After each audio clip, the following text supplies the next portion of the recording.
Welcome to the Fantasy Football Profit Podcast, hosted by Craig Phillips and Jeff Torrey. Visit us at fantasyfootballprofit.com. And now your hosts, Craig and Jeff. Welcome everyone to the Fantasy Football Profit Podcast. I'm Craig Phillips, joined as always by Jeff Torrey. Today we're talking week 10. Are we week 10 now? Where are we at? Right? Week 10 of the NFL. Week 10 of the NFL. We got some games to go over today. So let's just start off with it. Let's start off with how about the Germany game? The first game of the day today, the Germany game. Bucks, Seahawks. Bucks win 21-16. They're 5-5 actually now. And the NFC South is terrible. Bucks are going to make the playoffs, and there's not any dominant teams in the NFC. Brady's going to go to a Super Bowl. Just watch. I know. They're going to backdoor their way in, but I kind of love it. No. Let's see how it happens. So Brady in this one threw for 258, 2 touchdowns. Solid day. Godwin caught one. Julio Jones caught one, actually. So Godwin 6 for 71 with that touchdown. Evans 5 for 54. Julio 3 for 53 and that touchdown. Fournette left this game with an injury. He was 14 carries for 57 yards and a touchdown before that. After that, Rachaad White gets his opportunity. 22 carries, 105 yards. So, I mean, honestly, if you had Fournette, but you also were handcuffing him with White, this could actually be best case for you, to be honest. It's a weird thing to say, but a Fournette injury, and if it lasts a little bit, this could actually be good for you, because he was starting to take away some of Fournette's work, right? And now there's only one guy. So we'll see, I don't know. I don't know what it's going to be. If it's going to be, lengthy. They don't need to rush him, though. White's good. So, hey, this could be good news for people that had both of those guys. So good showing for Rachaad White. How about the Seahawks? Geno, 275, 2 touchdowns. Touchdowns of Lockett and Goodwin. And on the ground, though, Ken Walker, 10 carries, 17 yards. That's it. But he caught 6 for 55, right? So saves his day, I guess. They could not get the running game going, unfortunately. But yeah, it's great that he was involved somehow. So, not a complete waste if you're a Walker owner, which I'm sure a lot of you listening are. But yeah, it was these games are always weird. I'll be honest. When you travel that far, they usually aren't, they're usually pretty low scoring. So, and between these two, I wasn't expecting fireworks. Neither of them have been able to really get going on the regular, but hey, the guys that needed to really came out. And I think the point that you made about Rachaad White is very true. I think that's the big takeaway. And he probably will be on, waiver list as well. I'm not sure how many people own him, but I have a feeling that he's probably pretty available in a lot of leagues as well. So that's going to definitely be a huge one. If he's not owned in the league, how much of your fab budget are you thinking to throw at this point of the year? All of it, to be honest with you. At this point, if he's available, and you don't get guys like that, right? They don't become available. No. These top running backs. I think you just, when one shows up, you take it. You take your chance. You spend what the rest of what you got, and go for it. He's owned in 24.3% of leagues, so he's going to be the top waiver wire ad everywhere. Yeah. So. And this is a good learning lesson as well. I think all of us get into a position where we need a kicker, we need a defense. However you play your league, you need another wide receiver. Like I did this, I had to throw a running back in order to get a wide receiver because I didn't have enough in order to start one lineup. You make sure from here on out, now that we're getting closer, especially if you already have something locked up, if you think that you're a good enough team, please make sure that you have all of your handcuffs. And this is a perfect example of why. If you have to go out and pay for him now when you should have just had him, you'll feel the pain, or, someone else will get him. So, and you'll lose out on a starting running back, which if you don't, the Craig is very true.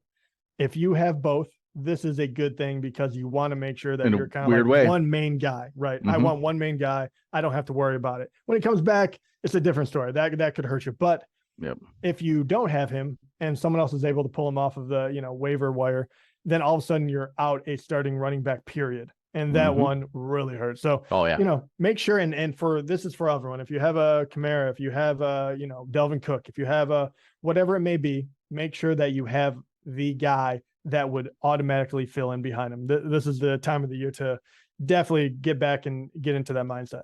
Yep. How about Vikings Bills? Probably the game of the year so far. This was a great game. Vikings win 33-30. I mean, if you're listening to this, you already know what happened, right? Like, be honest though. Yeah. This game started how much I assume you thought the Bills were going to win, right? Yeah. How much did you think they were going to win by? Or were you actually a believer in Minnesota? Not really. They were 7-1. I did not believe. I didn't either, to be honest. And they go into Buffalo and win. Yeah, it took some, they had to get a little bit of luck there at the end to actually win it. But they were right there. They got the ball to the 1 yard line. And they didn't score it, but they got there, and that's why it took. And they didn't get in, but it did take a review in order to back that out. They thought they scored at first, so I mean, it was a back and forth. Like they played with the Buffalo Bills, which everyone, including myself, thought they were the leading candidate to be the Super Bowl winner. And now they sit at 6-3, and Vikings 8-1. Crazy. And I'm starting to be like, what in the world is happening? So yeah, Cousins throws for 357, a touchdown. Cook 14 carries for 119, a touchdown. Yeah, but he had an 81-yard touchdown, so that was the majority of his yards. But hey, still becomes a really good fantasy day. But Justin Jefferson, this guy's probably the best receiver in the league. 10 for 193 and a touchdown. He's had a couple of these just massive games this year. And I will say this too, like when we talk about like best receiver in the game, I 100% agree with you on this one. And this is not, I am able to get open and make a couple of big plays. These are contested catches. And they go to him in the most critical moments. That one catch where he pretty much took away an interception one-handed was one of the craziest catches I've seen in a while. It was unreal. Just amazing. Well, even the Bills have a pretty good receiver themselves in Diggs, who the former Viking. 12 catches for 128 for Diggs in this one. Josh Allen threw for 330, a touchdown, but two picks in the fourth and then overtime. He did lead the team in rushing with 84 yards. He also had the fumble, though, so he made some mistakes there at the end. Singletary only had 47 yards rushing, but he got 2 rushing touchdowns. So that helps. And Gabe Davis, 6 for 93 and a touchdown. So a good game there for sure. What this Lions-Bears? Lions win. And think about it. Okay, I'm watching. I got the Chargers and 49ers on over here. 49ers lose this game, Jeff. Lions are a game out of the playoffs. Hold on, how is that possible? It would be possible. If the Niners right now are in the 7th playoff spot right now, if they lose, they are 4-5. Lions are 3-6. No kidding. I thought we were further out of it because, wow, that's wild. I mean, there's a lot of teams like that, but yeah, I was gonna say there's a ton. I mean, including Chicago, which all of a sudden I'll be like, neither of us can play defense, clearly, but both of us can play a little bit of offense. And this was actually a pretty fun game to watch. And Justin Fields, once again. Justin Fields is great. Man, I was like, usually you like to be kind of correct on a guy. And we'll get to another one that I was correct on in the long run. But Fields, I actually predicted like the week before he broke out. And now I don't think anyone is going to take him out of the top 10 because his rushing ability is so clearly amazing. Finally been unlocked. Finally. Thank God. I mean, you know what? Maybe he wasn't ready. Maybe I'm wrong, but it does feel like the Chicago Bears, head office, the coaching staff finally took their heads out of there. And you know what? Well, because his passing is better, but it's not spectacular, right? 12 for 20, 167, 2 touchdowns. But the running is just opened everything up. 147 yards in this one with the 2 rushing touchdowns. This is what I love. You don't need a lot of, and yes, he does some stupid stuff too, like, Akuda. Top, pick a couple of years ago, he got hurt. He finally got a pick and ran it for a touchdown. That was huge. But his passing ability, he doesn't have to get a ton of yards like a lot of other quarterbacks, right? And that is the beauty of it. Like, he is actually relatively efficient lately in the red zone and throwing touchdowns. That's why you'll see him get 150 yards and 2 touchdowns when someone else will get 301, right? And because his running sets up everything, because you have to worry about that first, and then little pockets evolve, and he is hitting people, and he's getting larger zones, right? He's not the most accurate guy still, but this is giving the ability to grow. I'm absolutely loving the growth we're seeing from this young guy. So Fields, or the TSA receiving wise, he threw 2 touchdowns, both Cole Kmet, so 4 for 74 for Kmet. But this new, unlocking of the Fields rushing ability has made like David Montgomery irrelevant. I know. Well, the problem is Herbert too. Like, David Montgomery is completely irrelevant now. This feels like the Miles Sanders, like like once again Singletary and Moss when Allen was all he was doing was running. This is what is going to happen, and I'm completely off the bandwagon of I still like Khalil Herbert and what he might bring, but if Fields keeps doing this, which he should, I'm looking for a way out. Right. Lions side of things here. Goff 236, a touchdown. That one touchdown went to Brock Wright, the tight end. On the ground, Jamal Williams carried the ball 16 times, 59 yards and touchdown. DeAndre Swift did get a rushing touchdown, but he is very much not involved right now in this offense coming back from the injury. And I don't know, it's not all injury, right? It's not all, he's been back for 3 games now, and he's had a total of 13 carries for 22 yards in those 3 games. I mean, they just like Jamal Williams. Yeah, it's bizarre too, because he had 3 targets. He caught one of them. He should be more heavily thrown to. There's just no way around it. And if he's not ready for it, they should not be playing him. So I'm not sure what is exactly going on. Well, even before the injury, he wasn't doing a lot before the injury. You know, he ran the ball 15 times in week 1, but then only 5 and then 7 in weeks 2 and 3 before he got hurt. I feel like he was scoring touchdowns or something though, because he wasn't. He had 2 touchdowns in the first 3 games. He's had 2 touchdowns in the last 3 games. Same thing. Yeah. So it's kind of covering up some of the non-use issues. And then Monra St. Brown, 10 for 119. Solid day for him. Broncos Titans, not the most exciting game in the world. Titans, it seems like all Titans games are like this, but they win again. They're 6-3. Tannehill comes back, 255, 2 touchdowns, both touchdowns to Westbrook Akina. I actually started him randomly in a league where I was really hurting really, really badly, and that was luck. It was completely lucky. It was like there is nobody available. That if you called out that I knew it, I would have been like, that is horseshit. So lucky. So lucky. Derrick Henry, 19 carries for 53 yards. Not much really going for him in this one. Treylon Burks did return from injury, 3 catches, 24. We'll see if he starts getting any more work. For the Broncos, Russell Wilson, 286, touchdown, a pick. This offense just isn't good. It's just still not good. On the ground, Melvin Gordon, 7 for 24, Murray, 9 for 24. You're really not touching this backfield. Through the air, Cortland Sutton had the most receptions with 6. He also tied for the lead with 66 yards. But Jalen Virgil, who caught his very first pass in the NFL, was a 66-yard touchdown. Takes us in the house. 1 target and 66 yards. So there we go. How about Jags and Chiefs? 27-17, Chiefs win. It felt more than this. It felt easier than this, actually, than a 10-point win. Mahomes, 331, 4 touchdowns, 1 to Kelsey, 1 to Valdez-Scantling, 1 to Kadarius Toney, which was Kadarius Toney's very first NFL touchdown. And then wild. 1 to Noah Gray. Toney looked pretty good. He also had 2 carries, 1 that went for 32 yards. So he had a total of 90 yards in this thing. I'm liking it. It's only game 2. I like seeing that. Like, they're getting Toney involved. He made a really nice catch down the sideline.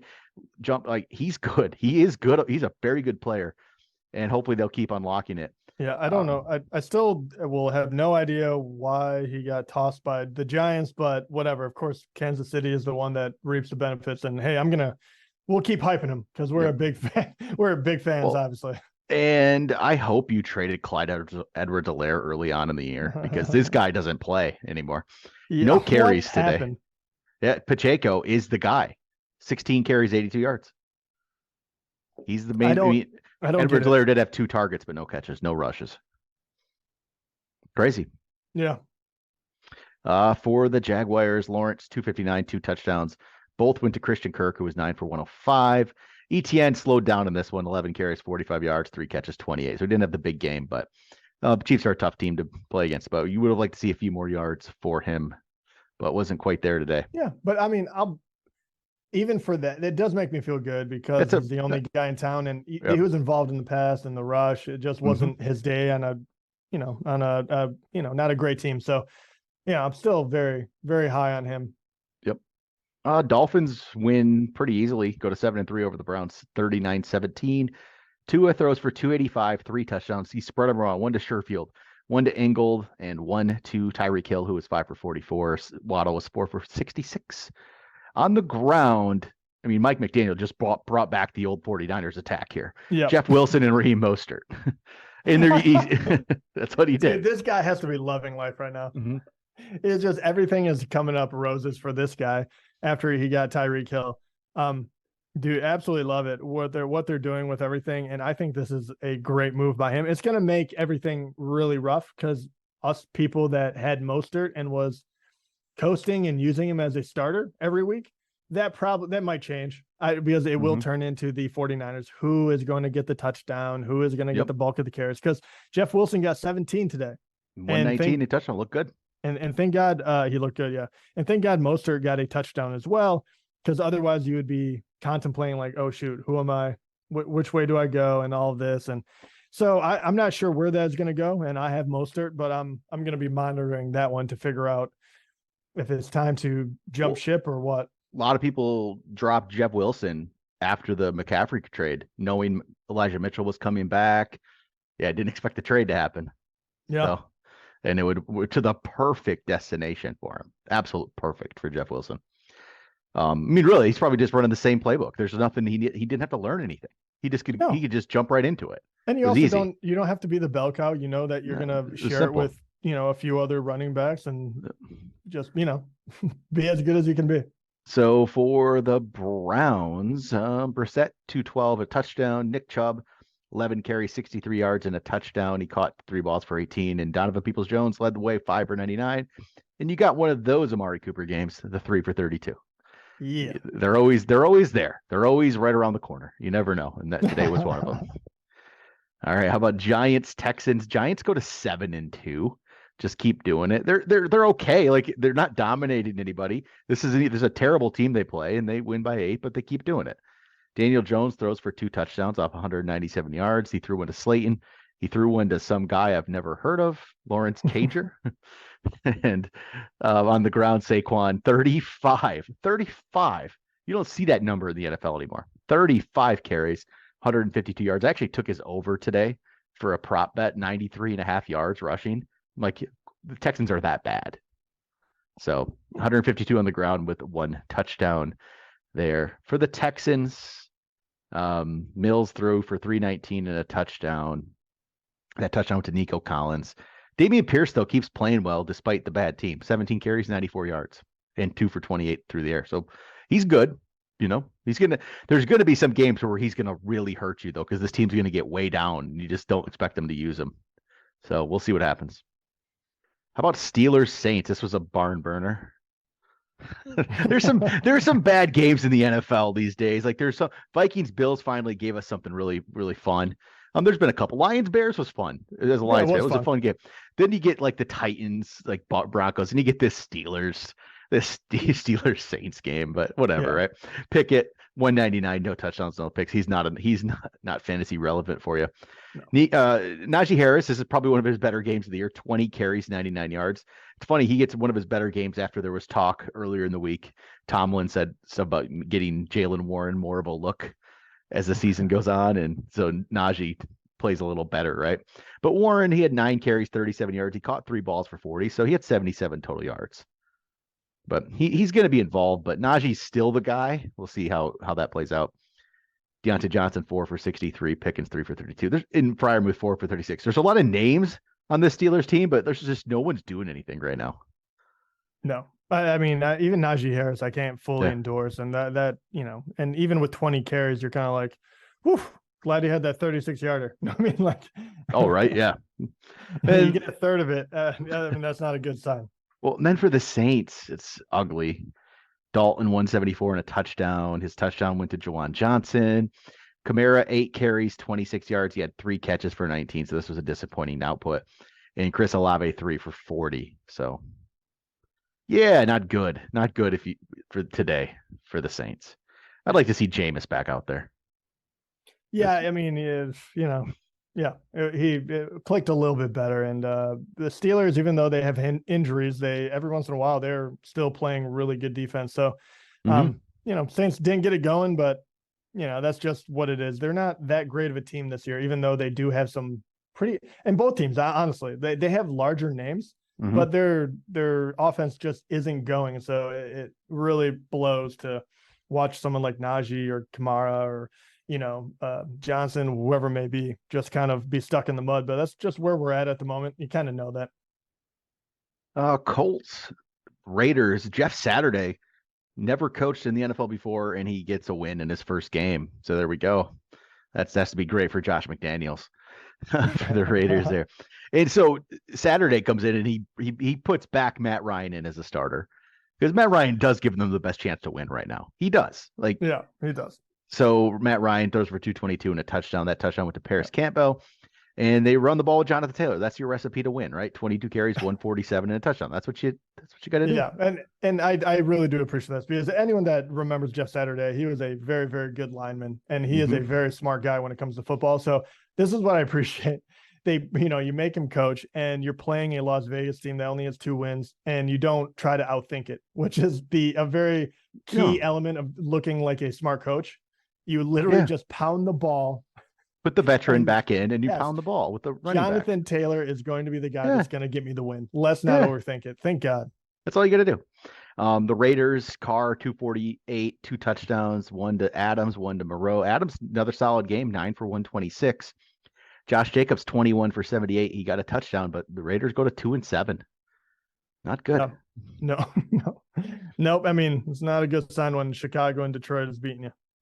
All right, how about this one? Another good game. Packers, Cowboys. Packers win 31-28. They were down 2 touchdowns. They come back to win. Rodgers threw 224 yards and 3 touchdowns. All 3 of them to Christian Watson. 4 for 107. Not 1, not 2, but 3. To my man that I'm finally right on. It only took 10 weeks, people, but Christian Watson is finally here. You know what? If we can start seeing more like this is finally like, it was the injury set him back big time in the preseason. It really did. It gave Dubs a chance to get ahead of him, and he did. Now Dubs' ankle injury he's gonna miss multiple weeks, and gave Watson a chance.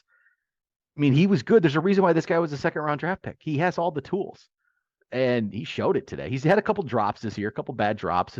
I think he even had one today. But the talent is there, and that is an impressive day. And I will tell you, this is what we've been waiting for. They did not add anyone. You're waiting for someone to step up. And you're absolutely right about the injury, because as a rookie, it's already hard enough, right? Like little things, little wrinkles that Aaron Rodgers expects from his guys it's difficult to play in the NFL. He finally comes out, and after a few weeks of not being able to play and then having a couple bad drops and Aaron Rodgers completely going away from him, he made the most of his time there. And if you look around, who else is there? Alan Lazard is the only guy that could potentially take looks away from him. Every once in a while, he'll have a really good game, and you're kind of like, okay, cool. But Sammy Watkins, I mean, other than that, you're going to the tight ends and you're going to the running backs. There is no one else there. He is going to get ample opportunity. If he should be on the waiver wire for a lot of people, and I would absolutely behind Rachaad White, I would be grabbing this guy very, very quickly, because he is going to give you the most opportunity. So that Rachaad White or this, I would be sending so much of my fat budget to finally get him. And hopefully someone of you still had him, still holding the faith. You had an empty spot and you're reaping the benefits. But if not, I think he's worth a lot of fab. What do you think about that one? Yeah. They don't have a go-to guy. They haven't had a go-to guy. They've tried everybody, right? They've tried Dubs. They've tried Lazard. They've tried Watkins. They've tried them all. They tried Tunyon for a week. They've tried Aaron Jones. Christian Watson could be that guy, and this got him a win. They came back and beat the Cowboys, who have a very good defense, we thought. Good corners, and Watson did this. I mean, I will point this out too. One last point. Yes, he is a deep threat. He is very fast and tall, and he did catch one of them. But they also used him in the red zone, a little crossing route in order to get another touchdown. That is what really, really makes me happy, because as soon as he started doing well, they kept going at him in different situations. He is not a one-trick pony, which we've seen before, right? MVS or something for the Packers. So that was the only, like, all right, wait and see. Maybe it's but no, I really do. I think not every game is going to be this good, obviously, but there is so much potential there. Yeah, absolutely. And then also the ground game got going for the Packers in this one. Aaron Jones, 24 carries, 138 and a touchdown, and Dillon 13 for 65. For the Cowboys, Dak had 265 yards, 3 touchdowns, 2 of them with a CeeDee Lamb, who had a monster 11 catch, 150-yard day. Dalton Schultz, 6 for 54 and a touchdown, and Tony Pollard played really well again without Zeke, 22 for 115 and a touchdown. They lose, but the position guy, the guys you wanted to do something did something in this one in Pollard and Lamb, but Zeke's going to have a hard time he's not going to get the job back. It's like he's going to play. It's going to be it's going to be a split, I think, leaning towards Pollard. Yeah. Oh yeah. I mean, we've been kind of calling for this one. Yeah. And Zeke is a really good player. I don't want to take too much away from him because he really knows football. He's very good when it comes to that stuff. And my question to you, because I think you kind of hit it on the head when you were talking about Fournette and White, you were like, the injury, as much as we don't want it to happen, clarifies it. Yeah. It did the same thing here. When he comes back, does this just muddy the water? It does. Both? It does. It does. It's going to hurt Pollard for sure because he's not going to get the work he's getting right now at all. He's going to get more of it, but he's not going to get the same work. So it's going to be disappointing for your Pollard owners that have been riding him these last couple of weeks. It's going to suck. I don't know what it's going to look like in the red zone either. Like goal line carries, I don't know if they automatically go to Zeke or something. It could get pretty hard to figure out who's going to get what kind of work. So that's going to be really interesting when it comes back. And I hate that because I've been riding Pollard as well. So, yep. And then finally, the Rams. Cardinals win 27-17 with Colt McCoy at quarterback in this one, 238 and a touchdown. James Conner did James Conner things, 21 carries, 69 yards, with 2 touchdowns. That's what he does right there. That's James Conner. Did James Conner type things. Yeah, not a lot of yards, not a good yards per carry, but he gets a couple touchdowns. DeAndre Hopkins has been really good since coming back, 10 for 98. Rondell Moore with a solid 9 for 94 in this one too. And then AJ Green did catch a touchdown there. Sometimes it's hard. I forget AJ Green still plays in this league. So yeah, I mean, I would keep getting a check too. Yeah.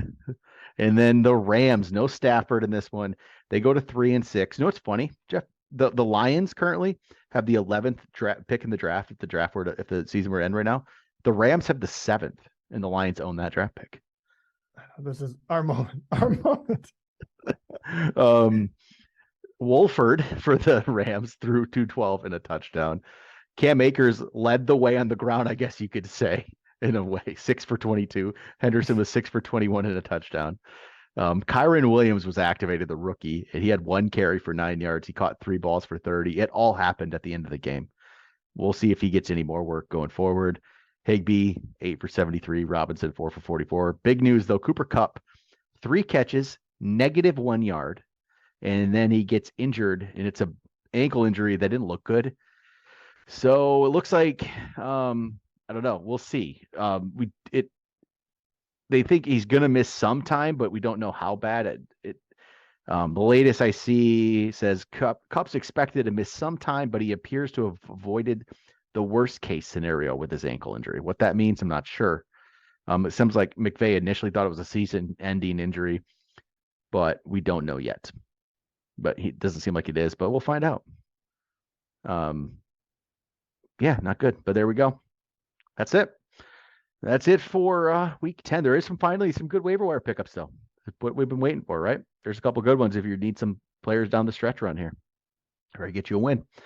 But all right, that will do it for today. Talk to you guys next time.